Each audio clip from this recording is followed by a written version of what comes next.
வணக்கம் நண்பர்களே. தெய்வம் யூடியூப் சேனலுக்கு உங்களை அன்புடன் அழைக்கிறேன். இன்னைக்கு நம்ம கனகதாரா ஸ்தோத்திரம் பாராயணம் செய்யும் முறை மற்றும் அதன் வரலாற்றை பார்க்கலாம். கனகதாரா ஸ்தோத்திரம் என்பது ஆதி சங்கரால் அருளப்பட்ட மகாலட்சுமியின் அருளை பெற்று தரும் மிக சக்தி வாய்ந்த ஸ்தோத்திரம். கனகதாரா என்றால் தங்கமலை என்று பொருள். இந்த ஸ்தோத்திரத்தை பாராயணம் செய்வதன் மூலம் தடையற்ற மழை போல செல்வம் குவிந்து வறுமை நீங்கி வீட்டில் லக்ஷ்மி கடாட்சம் நிலைத்திருக்கும். ஆதிசங்கரின் வரலாறு. ஒரு ஏழை பெண்ணின் பசி போக்க ஆதிசங்கரர் மகாலட்சுமியை வேண்ட அவர் தங்க நெல்லி கனிகளை மழையாக பொழிந்தார்.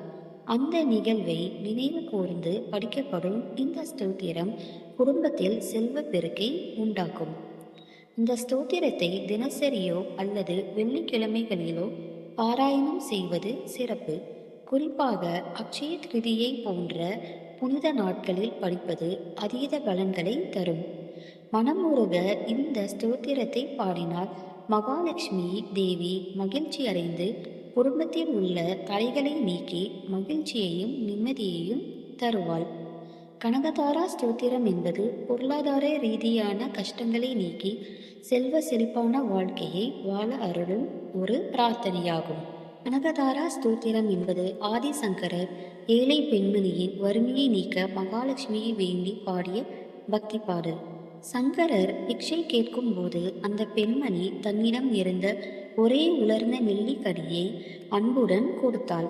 அவளின் தூய பக்திக்கு கசிந்த லக்ஷ்மி தேவி சங்கரரின் வேண்டுதலால் அந்த வீட்டில் பொன்மலை பொழிந்து செல்வ செழிப்பை அருளினாள்.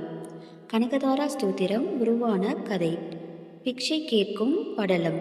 சிறு வயதிலேயே சந்நியாசை பூண்ட ஆதிசங்கரர் ஒரு முறை பிக்ஷை வேண்டி ஒரு ஏழை பிராமணரின் வீட்டிற்கு சென்றார். வீட்டில் இருந்த பெண்மணி மிகவும் ஏழ்மையான நிலையில் இருந்தாள். உணவுக்கு கூட வழியில்லாத அவள் தன் வீட்டில் இருந்த ஒரே ஒரு உலர்ந்த நெல்லிக்கனியை தயக்கத்துடன் ஆனால் அளவற்ற அன்புடன் சங்கரருக்கு பிக்ஷையாக அளித்தாள். அவளின் இந்த ஏழ்மையை கண்டு வருந்திய சங்கரர் உடனே மகாலட்சுமி நினைத்து 21 பாடல்களை இயற்றி பாடினார். இதுவே கனகதாரா ஸ்தோத்திரம். கனகம் என்றால் பொன், தாரா என்றால் மழை. சங்கரரின் ஸ்தோத்திரத்திற்கு மகிழ்ந்த மகாலட்சுமி அந்த பெண்ணின் இல்லத்தில் உலர்ந்த நெல்லிக்கனிகளுக்கு பதிலாக பொன் நெல்லிக்கனிகளை மழையாக பொழிந்து அவளது வறுமையை நீக்கினாள். கனகதாரா ஸ்தோத்திரம் ஆதி சங்கரால் அருளப்பட்டது. இது செல்வம் மற்றும் செழிப்பிற்காக லக்ஷ்மி தேவிக்கு அர்ப்பணிக்கப்பட்ட பிரார்த்தனை. பாராயணம் செய்யும் முறையை இப்போது பார்க்கலாம். வெள்ளிக்கிழமை அல்லது தினசரி பாராயணம் செய்யலாம்.